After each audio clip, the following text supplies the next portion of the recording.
وہ جو نہایت مہربان ہے، اسی نے قرآن کی تعلیم فرمائی، اسی نے انسان کو پیدا کیا، اسی نے اس کو بولنا سکھایا۔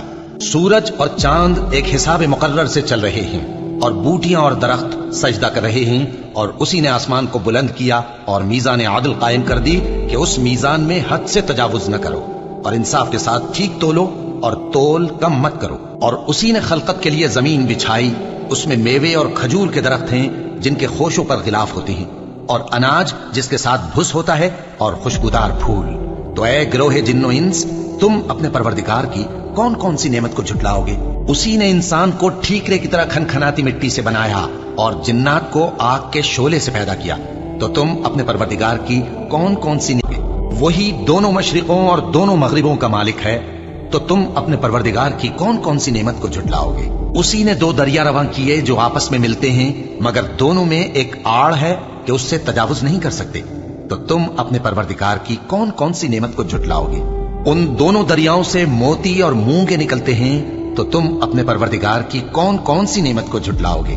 اور جہاز بھی اسی کے ہیں جو سمندر میں پہاڑوں کی طرح اونچے کھڑے ہوتے ہیں، تو تم اپنے پروردگار کی کون کون سی نعمت کو جھٹلاؤ گے؟ جو مخلوق زمین پر ہے سب کو فنا ہونا ہے، اور تمہارے پروردگار ہی کی ذات جو صاحب جلال و کرم ہے باقی رہے گی، تو تم اپنے پروردگار کی کون کون سی نعمت کو جھٹلاؤ گے؟ آسمان اور زمین میں جتنے لوگ ہیں سب اسی سے مانگتے ہیں، وہ ہر روز کسی نہ کسی کام میں ہوتا ہے، تو تم اپنے پروردگار کی کون کون سی نعمت کو جھٹلاؤ گے؟ اے دونوں جماعتوں، ہم ان قریب تمہاری طرف متوجہ ہوتے ہیں، تو تم اپنے پروردگار کی کون کون سی نعمت کو جھٹلاؤ گے؟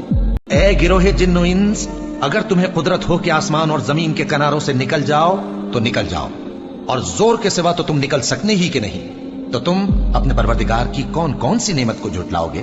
آگ کے شعلے صاف اور دھواں ملے چھوڑ دیے جائیں گے، تو پھر تم ان کا مقابلہ نہ کر سکو گے، تو تم اپنے پروردگار کی کون کون سی نعمت کو جھٹلاؤ گے؟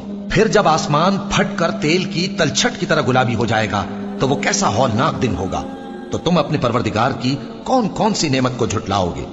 تو اس روز نہ تو کسی انسان سے اس کے گناہوں کے بارے میں پرسش کی جائے گی اور نہ کسی جن سے، تو تم اپنے پروردگار کی کون کون سی نعمت کو جھٹلاؤ گے؟ گناہگار اپنے چہرے ہی سے پہچان لیے جائیں گے تو پیشانی کے بالوں اور پاؤں سے پکڑ لیے جائیں گے، تو تم اپنے پروردگار کی کون کون سی نعمت کو جھٹلاؤ گے؟ یہی وہ جہنم ہے جسے گناہگار لوگ جھٹلاتے تھے، وہ دوزخ اور کھولتے ہوئے گرم پانی کے درمیان گھومتے پھریں گے، تو تم اپنے پروردگار کی کون کون سی نعمت کو جھٹلاؤ گے؟ اور جو شخص اپنے پروردگار کے سامنے کھڑے ہونے سے ڈرا، اس کے لیے دو باغ ہیں، تو تم اپنے پروردگار کی کون کون سی نعمت کو جھٹلاؤ گے؟ ان دونوں میں بہت سی شاخیں یعنی قسم قسم کے میووں کے درخت ہیں، تو تم اپنے پروردگار کی کون کون سی نعمت کو جھٹلاؤ گے؟ ان میں دو چشمے بہ رہے ہیں، تو تم اپنے پروردگار کی کون کون سی نعمت کو جھٹلاؤ گے؟ ان میں سب میوے دو دو قسم کے ہیں، تو تم اپنے پروردگار کی کون کون سی نعمت کو جھٹلاؤ گے؟ اہل جنت ایسے بچھونوں پر جن کے استر اطلس کے ہیں تکیہ لگائے ہوئے ہوں گے، اور دونوں باغوں کے میوے قریب جھک رہے ہیں، تو تم اپنے پروردگار کی کون کون سی نعمت کو جھٹلاؤ گے؟ ان میں نیچی نگاہ والی عورتیں ہیں جن کو اہل جنت سے پہلے نہ کسی انسان نے ہاتھ لگایا اور نہ کسی جن نے، تو تم اپنے پروردگار کی کون کون سی نعمت کو جھٹلاؤ گے؟ گویا وہ یاقوت اور مرجان ہیں، تو تم اپنے پروردگار کی کون کون سی نعمت کو جھٹلاؤ گے؟ نیکی کا بدلہ نیکی کے سوا کچھ نہیں ہے، تو تم اپنے پروردگار کی کون کون سی نعمت کو جھٹلاؤ گے؟ اور ان باغوں کے علاوہ دو باغ اور ہیں، تو تم اپنے پروردگار کی کون کون سی نعمت کو جھٹلاؤ گے؟ دونوں خوب گہرے سبز، تو تم اپنے پروردگار کی کون کون سی نعمت کو جھٹلاؤ گے؟ ان میں دو چشمے ابل رہے ہیں، تو تم اپنے پروردگار کی کون کون سی نعمت کو جھٹلاؤ گے؟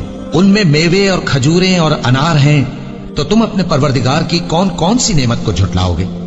ان میں نیک سیرت خوبصورت عورتیں ہیں، تو تم اپنے پروردگار کی کون کون سی نعمت کو جھٹلاؤ گے؟ وہ حوریں ہیں جو خیموں میں محفوظ ہیں، تو تم اپنے پروردگار کی کون کون سی نعمت کو جھٹلاؤ گے؟